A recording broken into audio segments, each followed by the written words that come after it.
Kwa hiyo tuko tayari kwa ajili ya kucheza mechi na Simba. Tunajua kwetu ni mchezo mgumu sana kwa sababu tumetoka kupoteza michezo mitatu ya mfululizo. Tunaenda kucheza na Simba, ni timu ngumu, ni timu kubwa, lakini tunawaheshimu. Sisi kama Mbeya City tumejiandaa kwa mchezo huo na tunatumaini tutafanya vizuri katika mchezo huo wa kesho. Tumejiandaa kwa ajili ya mchezo wa kesho kufanya vizuri. Kweli sina hofu yoyote kwa sababu kwenye mpira sio mgeni na uzoefu mkubwa kwenye ligi na miaka mingi sana kwenye mpira huu wa Tanzania. Kwa hiyo sina wasiwasi wowote, pamoja tumeondokewa na walimu wenzangu, lakini mimi naamini tutakiongoza kikosi vyema. Matarajio yetu, tumejiandaa vizuri kwa sababu tumeweza kufanya recover siku ya jana na leo asubuhi tumeweza kufanya recover zaidi, kwa maana wachezaji wote wako tayari kwa niaba ya mchezo.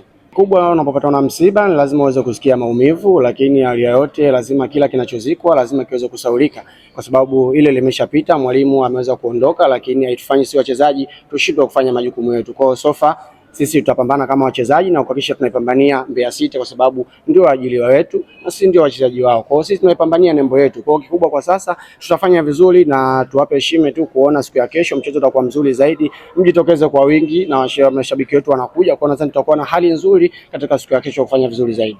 Hali yote ni kweli tumeruhusu na tumelifanyia kazi, kwa sababu kwa maana tunakumbushana magolikipa, tunahitaji kuona tunaondoka na clean sheet siku ya kesho, na niseme tu wazi kama nilivyosema hapo awali, ina maana inawezekana kesho ni siku yetu ya kuwa na furaha zaidi tukiwa mbele ya Simba tunavyomkabili. Kikubwa naambia wana Mbeya waje kama jinsi walivyokuwa njiani, waje kuisupport timu yao na waje kuipa shime, kwa maana sisi tunatarajia kesho kuweza kwenda kunguruma vizuri na kuweza kutoa hasira zetu au kutoa kile tulichokuwa nacho moyoni katika mchezo wa kesho. Kwa hiyo natumaini kesho, Simba ni timu kubwa tunaiheshimu, lakini mpira unachezwa ndani ya dakika 90. Kwa hiyo tunaweza kwenda kuhimili ndani ya dakika 90 na tukapata alama zile ambazo tunazozihitaji.